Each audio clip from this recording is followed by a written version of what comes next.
Dando continuidade, então, né, às atividades do nosso 10º Encontro Internacional Saber Urbano e Linguagem, Artefatos de Leitura, a gente vai ter agora, né, a conferência de encerramento do evento. Né? Porque tem uma coisa. A conferência com a professora Enirlande e lembrando, né, mais uma vez, que após a conferência, então, nós teremos um momento a celebrar, né, os 50 anos da análise automática do discurso, com o lançamento da tradução do livro Análise Automática do Discurso, né, e teremos também como parte, né, de Minar e Etienne Péché, após, então, a conferência. A gente vai ter um coquetelzinho também, né? Então, teremos esse momento que vai ser, né, uma conversa aí um pouquinho mais informal, talvez, né, sobre esse momento, esse acontecimento, como a Eni falou ontem, né, dos 50 anos da análise automática do discurso.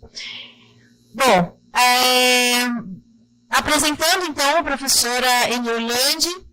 Ela é pesquisadora do Laboratório de Estudos Urbanos, do DECRI Unicamp, este laboratório, né, mais do que pesquisadora, né, é fundadora deste laboratório.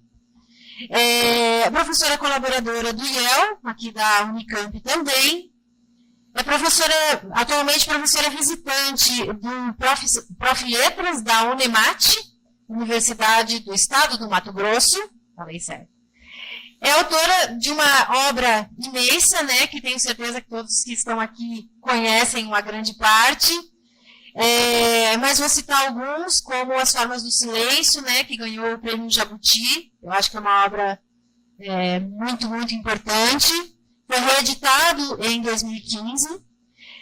Também O Discurso em Análise, Eu, Tu, Ele, que foi a última publicação, um livro, né, da professora Enirlande, e uma obra muito vasta, né, que não vou citar todos aqui, né, só foi alguns que a gente selecionou. E é pesquisadora 1A do CNPq. Então, é uma apresentação bastante reduzida da professora Enirlande, como ela disse, se ela quiser complementar, né, com alguma coisa em que eu tenha esquecido, você pode complementar. Então, obrigada. Terra Vista. Ah, é verdade. Terra Vista também, né? Foi reeditado em 2000 Sim. Eu sigo muito isso. Só falando do meu sentimento.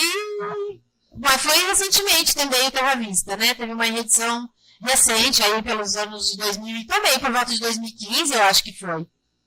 2015, né? 2015 também foi reeditado o Terra Vista também. E é isso, então. Obrigada, né, por estar aqui e a palavra é com você. Eu agradeço o convite. A Cris sabe que toda vez que ela organiza aqui no laboratório, enfim, com o grupo da tia alguma coisa, eu venho. Eu me sinto convocada, viu, Cris? Não sou convidada, porque realmente faz parte, né, da minha vida, do meu trabalho, na verdade.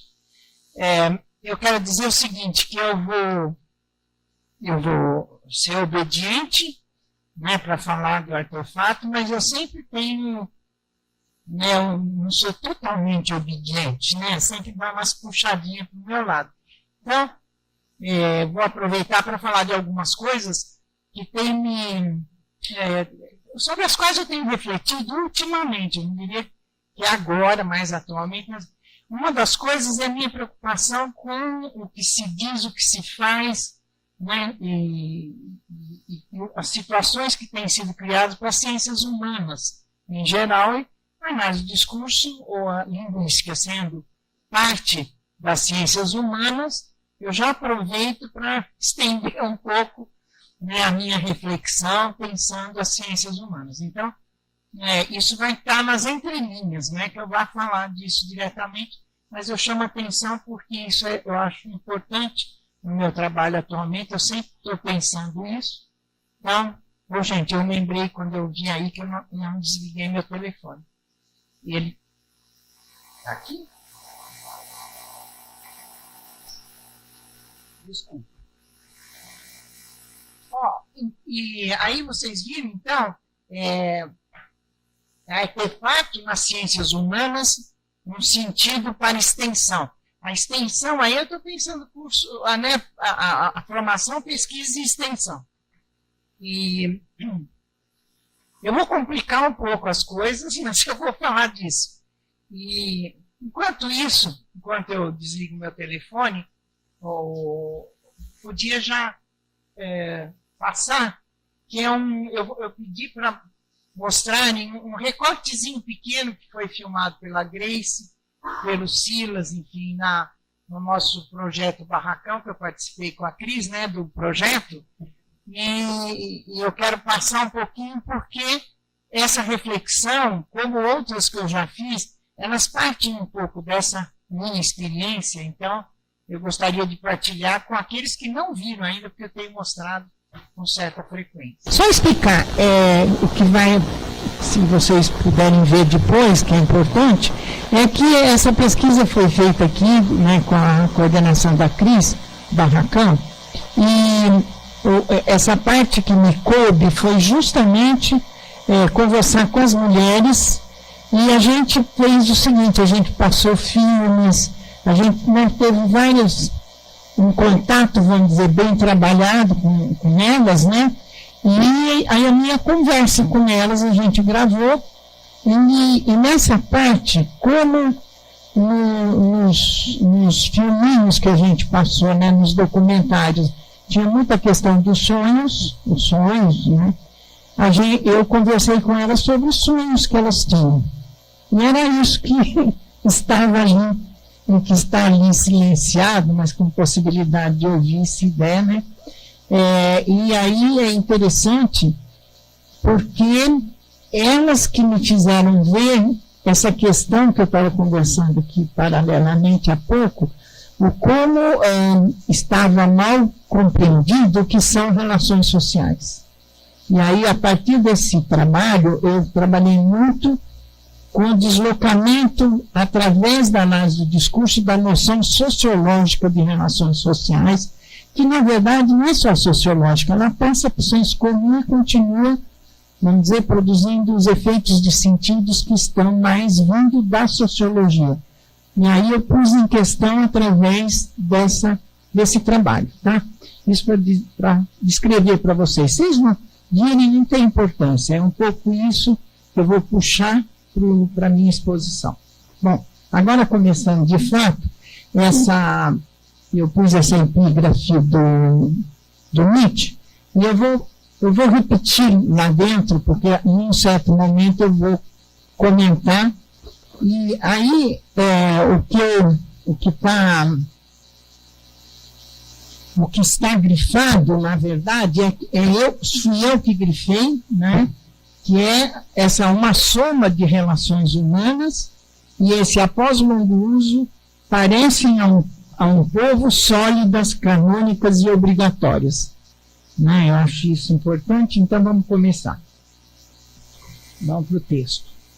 Bom, na base da reflexão sobre a divisão social do espaço na cidade, esse é o meu projeto aqui no LabURB faz tempo, né? Está a relação entre a casa e a rua. Em torno delas se organizam relações, se organizam sentidos, se organizam sujeitos. Nosso objetivo é trabalhar com a relação social e política que se estabelece em diferentes condições entre a casa e a rua, para, por aí, pensarmos os sujeitos em seus modos de vida, seus processos de significação, que são interpretados pelo par público-privado como relações sociais. E aí eu lembro que o artigo está no leve trás da política científica, uma interrogação sobre as relações sociais, na revista Rua, 2014, uma edição especial em que a gente falava sobre o projeto Barracão. Aí eu faço mais extensamente a reflexão, em outros lugares também, mas nessa já é suficiente. Bom, no espaço organizado, mas sujeito a diferentes interpretações quando pensamos no espaço real de constituição dos sentidos. Eu até vou já pular um pedacinho aqui. Por seu lado, o da formação social, sabemos que a dissimetria constitutiva da sociedade produz necessariamente um resto. É assim que o não exato, o resto, a dissimetria, irrompem, mas eu pus né, irrompem face à presença na sociedade. Eu vou falar um pouco de presença. Até quando a Alma falou ontem sobre a questão da EAD, do ensino à distância e tal, que falou da presença, me chamou a atenção, e aí eu percebi também quanto que na sua conferência foi me sensibilizando para aquilo que eu tinha dito, não aqui, só aqui, mas em outros também, e vendo como pessoas que têm, sei lá, um certo tipo de posição sujeito dentro da sociedade, vamos dizer, da produção da ciência, etc., a gente vai mais ou menos que passando por lugares sensíveis para a gente, né, que nos ligam, na verdade, né, mesmo que a gente esteja longe e nem esteja conversando. Né? Bom, continuando então, vamos ligar duas noções que temos elaborado, a de corpo-memória e a de locus significante. Isso está no Eu, Tu, Ele, né? Em outros também. Para o desenvolvimento da noção de corpo-memória, parte de uma afirmação de Simone de Beauvoir, 2002, que é: o corpo não é uma coisa, é uma situação, ao mesmo tempo tomada de mundo e esboço de projetos. Eu gosto muito desse deslocamento que ela produz, né, dizendo que o corpo não é um objeto, não é uma coisa, né? A ideia de corpo como projeto e como situação é que me permite ligar a noção de corpo com a de locus significandi, tal como a elabora. Eu vou dizer como agora. Praxis identificadora, não, pulei, né, ainda. A de um corpo memória, mas instruído, né? Em presença em um espaço específico de interpretação, locus significante, que define como a forma material do espaço, e sujeitos que se ligam significativamente. Corpo-memória. Ecos da memória encarnados em corpo na sua textualização, em que a memória se materializa atestando o real da história. O exemplo que eu dou no livro é aquele da minha avó, né? Que era imigrante de Veneza, e o que aconteceu comigo quando eu estive em Veneza, comecei a achar que eu conhecia coisas que eu não conhecia, né? É uma questão de memória e de corpo. Bom, ecos da memória, então. A memória, enquanto narratividade que se conta no sujeito, conta em sua identificação, em espaços interpretativos determinados. Não falo da presença física, mas da presença simbólica e da materialidade do espaço. Diferentemente de como considero a presença como presença simbólica, para Gumbrecht, qualquer contato humano com as coisas do mundo contém um componente de presença e um componente de sentido. E é o seguinte, na verdade, eu trouxe o Gumbrecht, porque toda vez que eu falava de presença, as pessoas falavam: você já leu o Gumbrecht? E eu tinha lido, mas eu não tinha explicitado isso que eu vou explicitar agora. Eu acho que tem algumas coisas interessantes, mas eu discordo. Então, como eu discordava, eu preferi deixar meio de lado, mas como ele é uma leitura obrigatória, né, então eu trago com os meus senões, não é tudo não, tem coisas interessantes no Gumbrecht. Então, qualquer contato humano com as coisas do mundo contém um componente de presença e um componente de sentido. Nesse autor, presença e sentido se separam e se distinguem em quase oposição. Segundo o autor, a dimensão do sentido, que ele chama o mínimo, né, significado, será sempre predominante quando lermos um texto. Inversamente, a dimensão da presença predominará sempre que ouvirmos uma música. Por isso, ele fala de estética da aparência, uma aparência material. A aparência material já né, me atraiu, vamos dizer, né, só a separação não. O autor termina essas reflexões, eu pulei muito aqui, tem outro texto em que eu falo mais amplamente, dizendo que seu livro propõe que a gente só consegue descrever bem certos fenômenos culturais, incluindo recuperando a dimensão de presença. O corpo-memória que eu trabalho tem que ver com isso também. No texto que eu escrevo, está lá, né? Eu concordo que é preciso incluir a dimensão da presença, aparência material, na compreensão. E de minha parte, procuro ligar a questão da presença ligando o social ao sentido, com a condição que se considere a presença fazendo parte do espaço em sua materialidade. Esse é o nosso trabalho aqui no LabURB, né? Pensar essa materialidade do espaço urbano. Então, aí, para mim, a questão da presença ligando social ao sentido, com a condição de pensar esse espaço material. O locus significante, para mim, é o espaço contado, interpretado, memorável, né? Como entender isso se pensarmos o discurso? Podemos nos livrar de certos desconfortos dessas divisões entre presença e sentido que o autor citado faz, considerando-as em seu modo de funcionamento, sendo a presença parte do processo de significação. Mas ao invés de separar, eu ponho junto. Efeitos de sentido, porque ali é uma visão linguística, né? Eu acho, e de uma semântica daquelas que o Peixet justamente falou para a gente se afastar, né? Que é a do óbvio, né? Porque aí você fica com uma coisa muito separada, né? Efeitos de sentido e efeitos de presença são, antes de tudo, para mim, efeitos, portanto, gestos de interpretação. Dessa maneira, converge, mesmo em sua disparidade, tensionando o processo de produção de sentidos, estéticos ou não.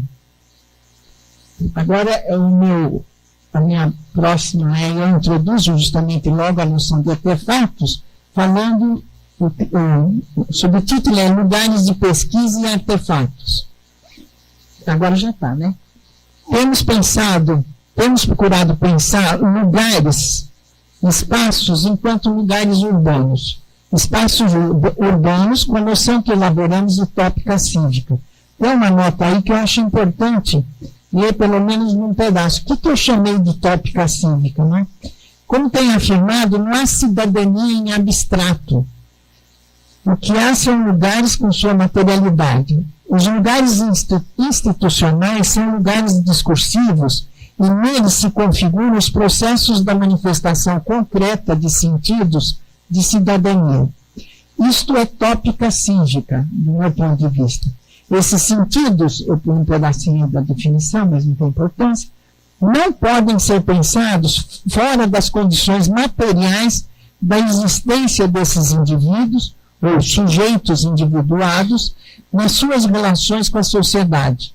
Espaços significados pela relação política do Estado com a sociedade, em sua forma histórica, relação pela presença ou pela falta do Estado, no caso, né? Bom, continuando, depois da nota aí, então, com a noção que elaboramos de tópica cívica, a qual juntamos mais recentemente a que referi acima de locus significante, lugar significativo ou de significação, nesse caso que analisamos, os nossos lugares de pesquisa, que é o que eu vou analisar, né? Espaços a que denominamos pesquisa de campo, na instituição. Entretanto, faltava compreender melhor o que são esses lugares que nós pesquisamos, como eles vão se construindo como lugares e espaços de pesquisa, e o que eles vão produzindo nesta construção. E aí eu ponho como questão, né? Artefatos. No projeto Barracão, esse foi um ganho em minha compreensão, renovador do meu trabalho. Observei ao longo do trabalho de pesquisa como a gente vai produzindo algo com as pessoas e essa produção comum do nosso projeto com eles e da maneira como eles se engajam no nosso projeto vai construindo um lugar e espaço material, o locus significante, muito particular de pesquisa. Aí inclui os sujeitos, o locus, né? No caso da pesquisa no Barracão, no meu caso em particular, produzem-se imagens muito fortes desse grupo de mulheres com quem trabalhei e a maneira como elas, ao mesmo tempo em que traziam as questões da família, a questão das pessoas com que elas conviviam, iam dando forma e vida a esse grupo social na relação com a gente. E não me refiro ao grupo social enquanto ele está lá, entre aspas, mas enquanto ele é parte da própria relação de pesquisa que vai constituindo o nosso projeto, fora do papel, na realização mesma dele, nesse lugar, espaço produzido em comum, como condições de produção do nosso estar junto.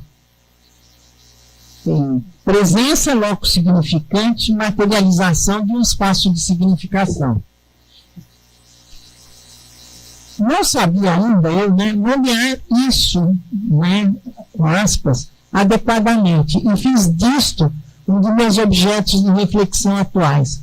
A compreensão dessas mulheres com as quais estive em contato através de atividades diferenciadas, como assistir a um filme, fazer uma discussão sobre um assunto que interessava a elas, enfim, de várias maneiras, exigiu que eu compreendesse isso que é espaço comum conjunto, presença. Não é isso que eu estou chamando de presença. Palavras que vamos falando e que parecem simplesmente surgir naquele momento, mas cada uma delas passa a ter o peso de um conceito. Vocês vão ver que ao longo do trabalho eu vou discutir a noção de conceito o tempo todo. Esse lugar, espaço material da pesquisa, isto é, o projeto ali, que acabamos construindo junto. Entretanto, a questão da presença dessas mulheres, a minha presença na relação com a presença delas e aquilo que foi produzido a partir daí, então a própria noção de presença, porque eu presentifico, apresento, represento algo para elas, ficava por compreender, por nomear, por explicitar. Porque na construção desse lugar, espaço material da pesquisa, eu apresentava para elas também uma outra dimensão do mundo social em que elas viviam naquele momento, e que eu representava lá, no meu contato com elas. E aí, eu só puxo um parênteses, uma chavezinha aí, né, para falar da diferença com o virtual. É o seguinte, eu considero a questão da presença também no virtual, que eu acho que deve ser trabalhado, mas isso eu deixo para a crise, etc., né? Mas, ao mesmo tempo, eu não posso deixar de falar de algo que eu mesmo já enfrentei como questão a ser pensada em outros textos, que é essa coisa de que, pensando em relação social, o contato em presença é que eu estou tentando qualificar como relação social, mesmo que não seja definido assim pela sociologia. Mas o contato no virtual, em geral, se apresenta como relacionamento, né, na rede. Né, muito dificilmente você falaria em relações sociais produzidas ali, mas relacionamentos, sim, o tempo todo. Né? Mas é uma coisa a se pensar, então deixei aí, né, de pendurado. Hoje, posso nomear o que eu procurava entender e nomear, situando na praxis simbólica política, isto é, artefato. Em outras palavras, naquela minha prática com aquelas mulheres, a construção de um espaço de metaforização de relações sociais na produção do conhecimento, um artefato de pesquisa, um artefato na construção de um processo de interpretação. Essa é uma relação dinâmica. Eu tinha certa imagem do que eu encontraria, porque eu sabia que iria trabalhar com um grupo de mulheres. Mas nem a noção de grupo, nem a noção de mulher se mantém para mim depois da pesquisa. Isso tudo se mexeu. E tive de redefinir a palavra mexer, né? Eu usei muito, a Maraísa sabe, né? Que eu andei falando muito disso. Né? Que se mantém para mim depois da pesquisa. Isso tudo se mexeu e tive de redefinir para mim mesma, ressignificar, perceber os outros sentidos que estavam postos na medida em que a pesquisa foi se aprofundando. Topei, né, eu diria com que a presença, e eu não sabia quais delas, mulheres, iam estar mais presentes nesse lugar, espaço de construção comum, espaço de metaforização, deslizamento, né? No que elas apresentariam, representariam, presentificariam desse lugar, espaço material para mim.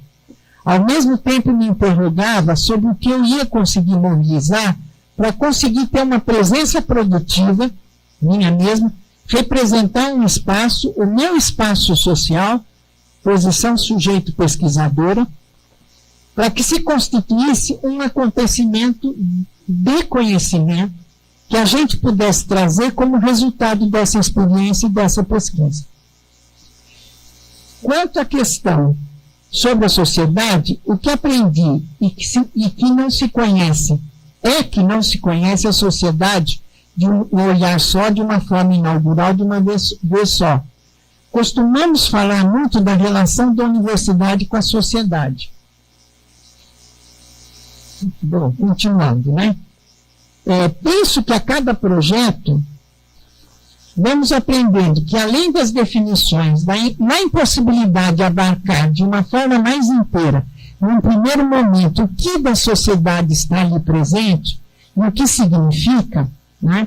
E aí, é a presença da sociedade nessas pessoas, enquanto elas são ali parte de um grupo social que, ao mesmo tempo, são justamente as pessoas que a sociedade não quer que estejam na sociedade, né? Então, justamente, né, a presença da sociedade nessas pessoas que se apresenta. Portanto, produzimos um artefato, uma mediação. O desejo que elas têm de conseguir entrar nisso que a gente chama de sociedade, que é envolvente, e o esforço todo que elas fazem para não serem colocadas para fora. É isso que você assiste ali, que está presente em cada gesto, em cada trabalho, em cada palavra delas. Eu fiquei muito sensibilizada, né? A nossa presença significa, por esse artefato, que nos serve de mediação, que é, ao mesmo tempo, um laço social que a gente consegue ou não estabelecer, né? Às vezes não consegue, né? Não temos a ilusão de que conseguimos fazer muito, mas através desse artefato, produzido na e pela pesquisa, mobilizamos a possibilidade de estabelecimento de um laço social na diferença com aquilo que elas gostariam de ter e ainda não têm. Porque também é isso, né? Não tem, né? Porque elas estão em contato o tempo todo com essa sociedade que as coloca como uma sobra, como uma excrescência, como um a mais desconfortável e incômodo. E elas, exprimidas nesse espaço, experimentam a possibilidade de suturar uma falta, né? Que vem pelo simples fato delas relatarem isso. Para mim, é a grande coisa que eu compreendia a narratividade, né, como né, a memória, etc. Né? E no relato, né? Então, pelo simples fato delas relatarem, que vem, né, essa relação. Um prato de comida, uma roupa, uma carona de caminhão. Era isso que elas falavam, né? Uma ajuda. Nós lhe oferecemos com nossa presença na construção do nosso artefato de interpretação, de metaforização, uma aula de fotografia, o uso de computadores, o uso de computadores, uma sessão de cinema, aí estava eu, né? Mas isso tornou presente a ausência que as constitui como a mais resto. Mas, dadas as condições que uma relação de trabalho, de conhecimento, não as manteve no resto e deriva para o lugar espaço do desejo e de um laço social real. Acontecimento que se produz de um lado pelo relato, pela narrativa, e de outro pela proposta, constituindo assim um locus significante, né? Um artefato. Uma prática em muitos sentidos. O artefato que construímos juntas no caso, né, mas juntos em geral, é o traço que estabelecemos com que para elas é o possível laço social com o que elas gostariam de ter, de ser. o espaço em que minha presença fez de mim mesma o espaço social que elas desejam. O artefato que construímos no contato com esse grupo social, com suas especificidades, não tem como objetivo produzir assistencialismo ou ilusão de integrar esse grupo, mas a intercompreensão sempre inacabada e incompleta, possível de trazer outras questões, outras formas de pensar, outros modos de significar. A presença e o lugar são uma construção inacabada de uma interrogação, que interroga, eu pergunto, desloca sentidos do que se costuma chamar de relação social. Isso, para mim, constitui um artefato de leitura científica, viu, Cris? Certo? Aí eu sou obediente, você falou artefato de leitura. E de forma mais abrangente, aí chega e começa a empurrar, um artefato, né, um dispositivo de interpretação, de metaforização da vida social em seus possíveis outros modos de significar. O artefato tem, assim, o sentido da mediação na construção de um acontecimento científico. Nesse caso nosso, né? Pode ter outros. Bom, artefatos em ciências humanas, né? Que é o que eu queria chegar. Relativamente às distinções dos campos científicos, com seus modelos formais ou não, a definição de artefato aponta para a máquina, né? Artefato como produto de um trabalho mecânico, mecanismo produzido com um fim determinado, máquina. Artefato como mecanismo facilitador, etc. Estou falando nas definições que vocês encontram, né? No percurso que mostrei com minhas pesquisas, penso o artefato dispositivo não mecânico, mas como mediação a se compreender, inclusive o próprio artefato, né? Para melhor situar a questão, entre em considerações sobre as ciências humanas e sociais.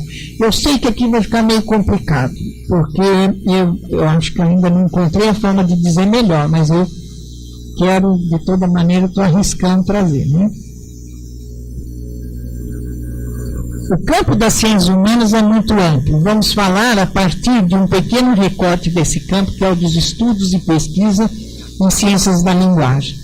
Resta afirmar que em ciências humanas, como em toda ciência, a margem das disciplinas são as margens da linguagem, fronteiristas, sujeitas a equívoco, sujeitas a metáforas, sujeitas à interpretação. Tenho feito pesquisas em torno da indistinção nas fronteiras da linguagem e da metáfora, como constitutiva do sujeito e dos sentidos. Esse é o meu projeto no PQ, né? Mas agora estou terminando. Quanto a isso, nas leituras que tenho feito, sobretudo quanto à nuance, essa é uma noção do Nietzsche, topei com o texto de Nietzsche sobre verdade e mentira em sentido extramoral, citado por Heloísa Correia. Foi através dela que eu tive acesso depois a ele, né? Em 2013, o texto dela. E Nietzsche detém minha leitura sobre a questão da verdade. O que é verdade, portanto? Ele falando, né? Aspas, muitas aspas. Um batalhão móvel de metáforas, metonímias, antropomorfismos, enfim, uma soma de relações humanas. Eu achei incrível quando eu topei com a coisa das relações humanas na definição que ele está dando, né, do que é verdade, né? Que foram enfatizadas poética e retoricamente, transpostas, enfeitadas e que após longo uso parecem a um povo sólidas, canônicas e obrigatórias. É muito bonito, né? Como isso passa para outro lugar. Bom, mas é Nietzsche, né?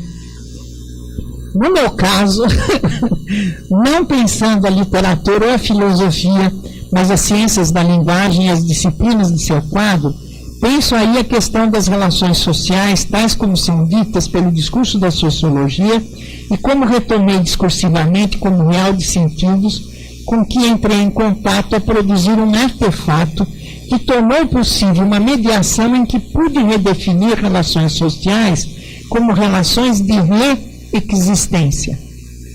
O efeito metafórico deslizando para outro locus significante. E aí eu quero só fazer um comentáriozinho, que é o seguinte, essa palavrinha reexistência eu pus de propósito, que eu acho que nós estamos desgastando a palavra resistência. Eu não sei se caberia dizer dessas mulheres que elas estão resistindo. mas elas estão existindo, e não é só sobrevivência, é algo a mais. Então esse é para marcar esse algo a mais, né? Reexistindo, né?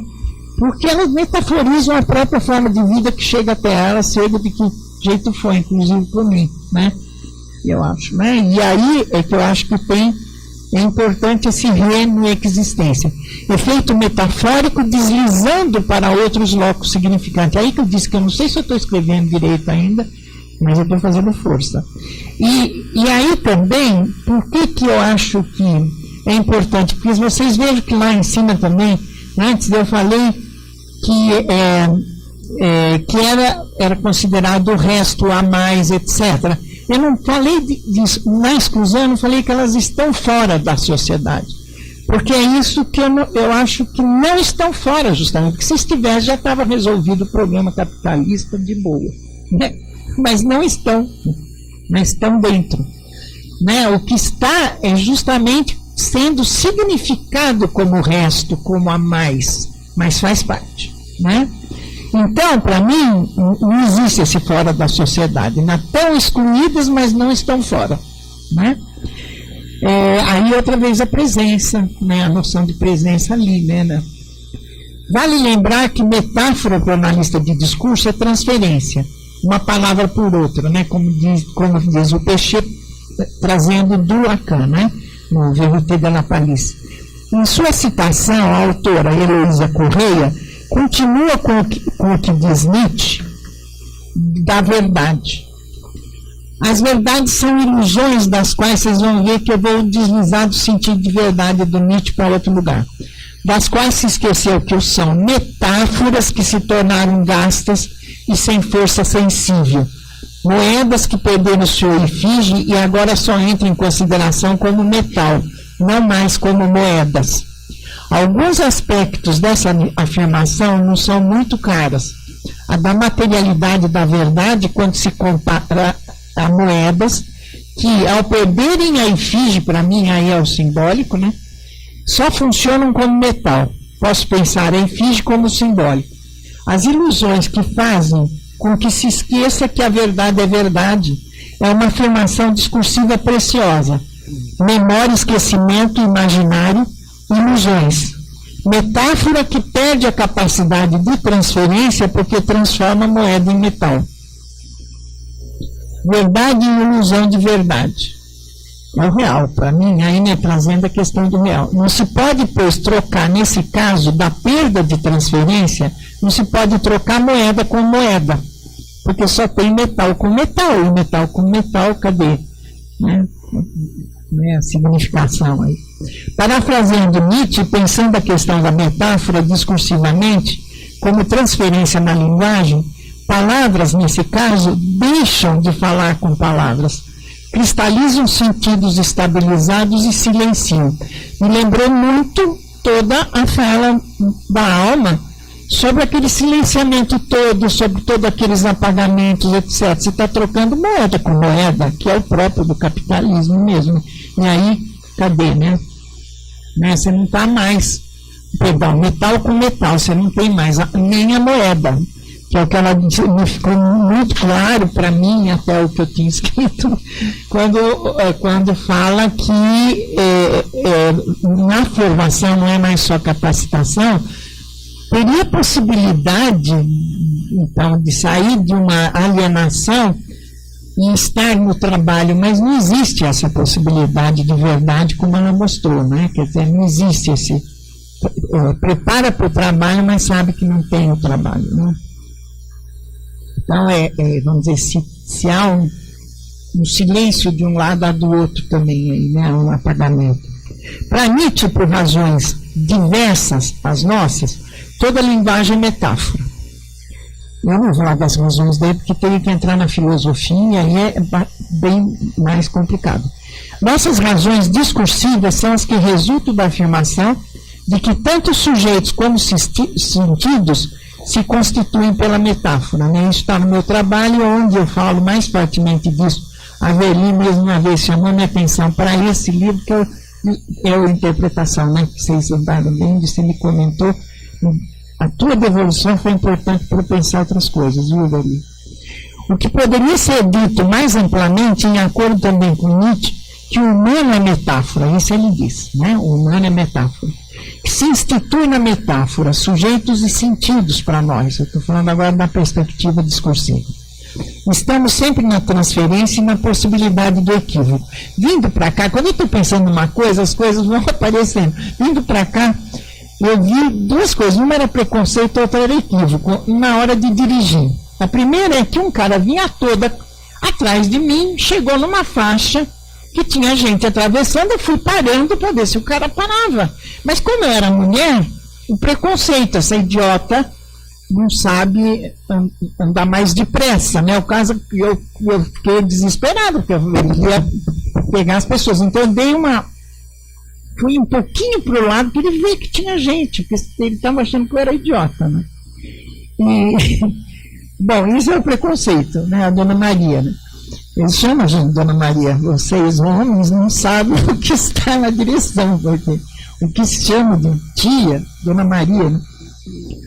E a outra coisa, né, que eu falei, o preconceito, é o equívoco. Uma pessoa dirigindo muito devagarzinho, aí vem, né, o contrário. Uma pessoa dirigindo muito devagarzinho, né, para não correr risco, eu acho, e um outro que vinha todo atrás de mim, eu de novo na situação de ter que lidar com as duas situações. Né? E aí não foi porque era Dona Maria, né? Aí é equívoco mesmo, né? Se você andar devagarzinho não vai acontecer nada. Pode acontecer sim, né? Muitas vezes justamente atrapalha. Bom, então o que poderia ser dito mais amplamente, em acordo também com Nietzsche, né? Que o humano é metáfora, que se institui na metáfora. Bom, estamos sempre na transferência e na possibilidade de equívoco. Eu tinha parado aí. Mas aqui tem uma coisa que eu quero chamar a atenção, porque eu achei importante eu ter compreendido isso. Uma palavra por outra, quando resulta do esquecimento, é efeito de memória. Interdiscurso. Né? Uma palavra por outra. Não é aqui, tá? Quer dizer, né? Aquilo, como a memória se diz no sujeito quando ele diz, né? Agora, quando uma palavra por outra, ou seja, a transferência, a metáfora, quando se dá na formulação, quando você está observando isso na formulação, na relação entre possíveis, é equívoco, falha que se inscreve na história. Nietzsche afirma que a metáfora é a própria natureza da linguagem, isso é ele. E a linguagem, para o autor, tem natureza figurativa. É aí que a gente pode também dar uma deslizada do Nietzsche, né? Mas ele distingue as metáforas, e isso é importante, intuitivas, dos resíduos de metáforas, e são esses os tornados conceitos para ele. São os resíduos de metáfora. Portanto, conceito tem a ver com metáfora. Né? Comecei a deslocar. Assim pode-se dizer que as metáforas são esquecidas aos poucos, como ele fala lá, né? A ponto de os conceitos serem tomados como entidades intelectuais não figurativas. Correia, a Heloísa, né? É nela que eu achei isso, porque ela já elabora isso, né? Isso já é uma interpretação dela. Agora, voltando a ele, a fabricação de conceitos é racionalidade, é abstração, para Nietzsche, né? E Nietzsche vai na contramão da racionalidade, como sabemos, se observarmos seu discurso como filósofo. E ele procura manter-se flexível, pois o conceito considerado resíduo da metáfora, segundo ele, é ainda metáfora. Né? Eu passo para outro. Na perspectiva em que trabalho, tomo isso na afirmação de que estamos sempre na interpretação. Como tenho considerado a relação, por quê? Porque eu vou falar das ciências humanas e o que se critica tanto nas ciências da linguagem que nós fazemos, não nas formalizadas, né? Nas formais, mas nessas outras, é a interpretação, que a gente interpreta, não podia interpretar para ser ciência. E é isso que eu quero discutir daqui para frente. Já adiantei, mas vou falar melhor disso escrito, tá? Como tenho considerado, a relação com a linguagem se faz na inter-relação da interpretação com a ideologia, reencontramos aí o figurativo. E podemos falar agora do caráter figurativo, tomando agora imagem, no sentido não do sensível, mas do imaginário. O figurativo aí como imaginário. Ilusão discursiva. Nietzsche fala na apreensão antropomórfica da realidade discursivamente, não, da realidade, isso é ele. Discursivamente, diríamos imaginária, isto é, a apreensão imaginária da realidade. Aí presente a ideologia. E pelo imaginário cristalizam-se sentidos por se troca metal por metal. Eu tirei o M que tinha ali errado. Eu tinha posto se trocam metal por metal. Tá certo? Corrige, mas eu acho que tem uma concordância que podia ser no plural com uma coisa que eu estava pensando aí. E é gozado quando a gente erra, não erra totalmente, né? Alguma coisa levou, né? A gente que já foi alfabetizado, pelo menos, né?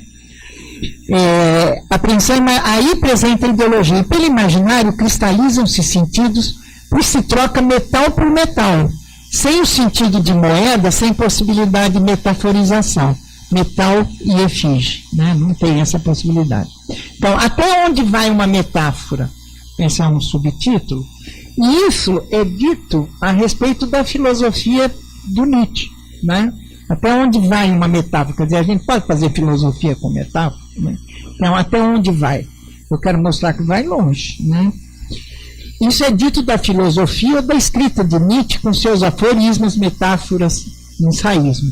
Penso que podemos declinar isso de outra forma e dizer que onde está presente a linguagem, está presente a metáfora. Está presente a interpretação, a ideologia. E não há ciência que na constituição de seu campo, de seu objeto, de seus métodos, não seja atravessada pela linguagem e logo pela interpretação.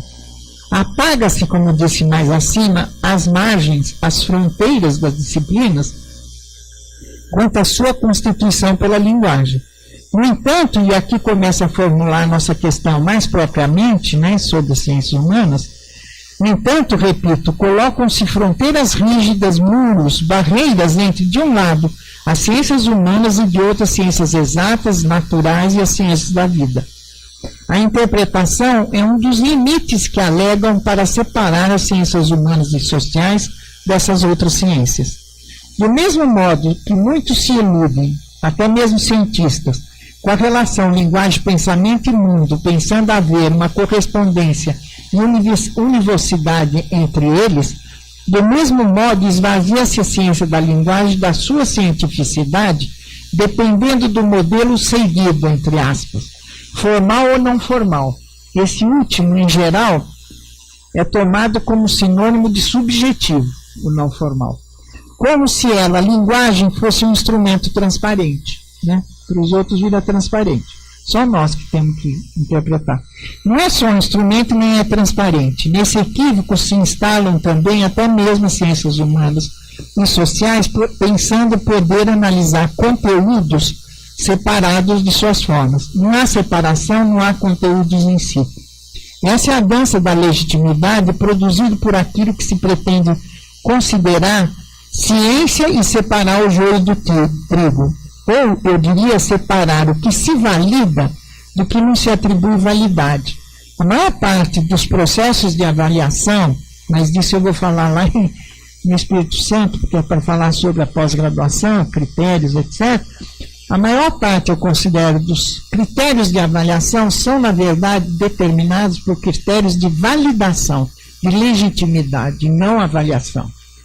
Porque não se usam medidas próprias àquele objeto e àquela ciência para avaliar aquela ciência. Aí você vem com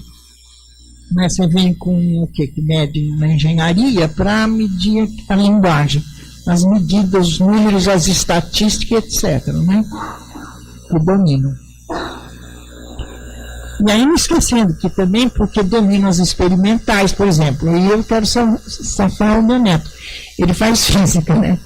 E ele tem uma briga interna terrível porque ele gosta e faz física teórica e os experimentais ficam dando bordoada em quem não faz experimental, né?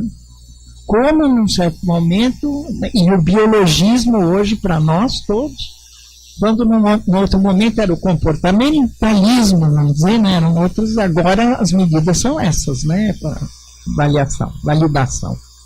Bom, deixa eu passar logo, mas eu não demoro muito não. De que é feita a reflexão, a análise nas ciências humanas?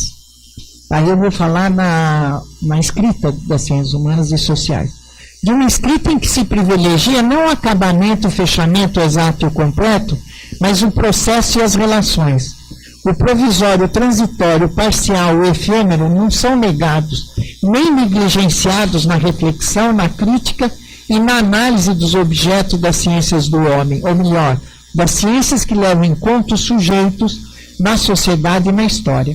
Sujeitos de linguagem, sujeitos históricos e simbólicos. As ciências humanas e sociais não podem desconhecer a linguagem, a interpretação e a ideologia. Nenhuma ciência pode. Mas as outras ciências podem neutralizá-las colocando regras para barrar a interpretação. A Alma deu o exemplo, 2 mais 2 igual a 4. Né? O Caetano já não se sente barrado e vai para o 5. Né? 2, 5. As ciências humanas e sociais não podem barrar, né? Porque ao fazê-lo, afetam de imediato seu objeto. Não há sociedade sem linguagem, né? Nem linguagem sem sujeitos e nem sujeitos sem ideologia. E os gestos de interpretação são o observatório pelo qual podemos aprender o funcionamento da linguagem, no confronto do simbólico com o político, na produção de sentidos e na constituição dos sujeitos, constitutivos de qualquer objeto de conhecimento das ciências humanas e sociais, porque se estabelecem, tendo como metas a compreensão da sociedade, da história, as ciências humanas e sociais têm nos sujeitos e nos sentidos parte de sua base de sustentação. Por isso, não se instituem essas ciências, né, sem o investimento na metáfora, ou da metáfora, ou seja, sem trabalhar com linguagem. Se tomarmos o que diz Correia em seu artigo sobre Nietzsche, vemos como a filosofia muda de rumo com um filósofo, como ele, que se compraz em fazer filosofia com aforismas, com metáforas, com ensaios e poesia. E é filosofia. É esta a sua escrita. Nem todos aceitam, isto é, que isto seja filosofia. Pois isto é que é filosofia. E que a filosofia se aproxime de literatura. No caso das ciências humanas, ou mais precisamente dos estudos da linguagem, não se aceita que sua escrita possa ser feita com metáforas no modo como definimos metáfora. E se pensarmos a relação das ciências humanas e sociais com as exatas ou naturais, ou da vida, causa estranhamento maior ainda que uma ciência seja ciência da interpretação. Diriam, pelos critérios, né, que é retórica ou, no mínimo, como eu disse, subjetiva, incapaz de abstração. Eu quero colocar o subjetivo e justamente a questão de retórica como sendo incapaz de abstração. Né? Com essas reflexões, não estou negando que as diferentes ciências se digam por diferentes discursos. Mas vale perguntar, como ser ciência em nosso campo se não podemos não interpretar? Então vamos perguntar para nós. Tá bom, vocês deram um jeito, vocês barram a interpretação. Agora, nós, como nosso objeto tem nele mesmo a linguagem, como não interpretar? Né? E ser ciência. Como ser ciência e não poder não interpretar, na verdade, né? Somos ciência da interpretação. O que é ser incapaz de abstração na ciência? Essa é a pergunta. Eu não estou dizendo que a gente é incapaz. Sem dúvida, considero, eu acho que é tanta capacidade de abstração falar em metáfora, não é? Eu acho incrível essa, mas dentro de uma teoria, né? Eu acho incrível. Sem dúvida, considero uma grande conquista o ganho conseguido no campo das ciências da linguagem pela formalização da linguística. Chomsky e outros, né? A linguística formal. Porque né, com a linguística se pode saber como a língua é, mas a língua é enquanto um sistema fechado, etc. Então, claro que tem né, a sua importância, não estou negando essa importância. Só que eu acho que tem outras formas de estudar a linguagem, outros modos, se constituem outros objetos que não é só a língua, e aí é que começam a tentar nos impedir, no fundo, né, de fazer ciência. Por outro lado, as elaborações da análise de discurso aí introduzem a questão diretamente, né, porque eu considero que a análise de discurso é um corte epistemológico tão importante quanto foram esses outros, né, o do formalismo, como é o da análise de discurso, que vai, eu vou falar aqui, mas eu não aguento não falar agora, então vou falar também, é que ela simplesmente não interpreta, ela interroga a interpretação, teoricamente. Então ela faz os dois serviços, né? Quer dizer, ao mesmo tempo, né, que tem a questão da interpretação posta para ela, ela se coloca essa questão, né, teoricamente. Né? Então, é o pulo do gato. Né?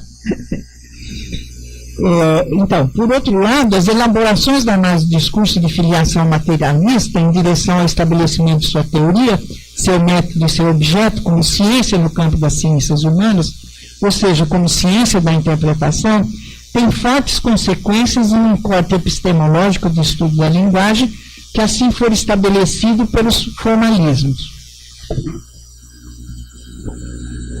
Penso, para terminar essa reflexão, estou terminando, que a noção de artefato, não como engenhoca ou experimento ou máquina, né? Pode ser também, mas aqui eu não estou tomando nesse sentido, é um dispositivo necessário para construir nossas mediações e nossos trabalhos de pesquisa, em que tratamos com sujeitos sociais e com sentidos, sujeitos simbólico-políticos, em uma ciência que se valida como ciência da interpretação. E é na medida em que as ciências humanas e sociais consideram a linguagem em sua não transparência, distanciando-se da análise de conteúdo, que elas alcançam sua importância não como ciência da verdade, mas como ciências investidas perdão, secando a garganta.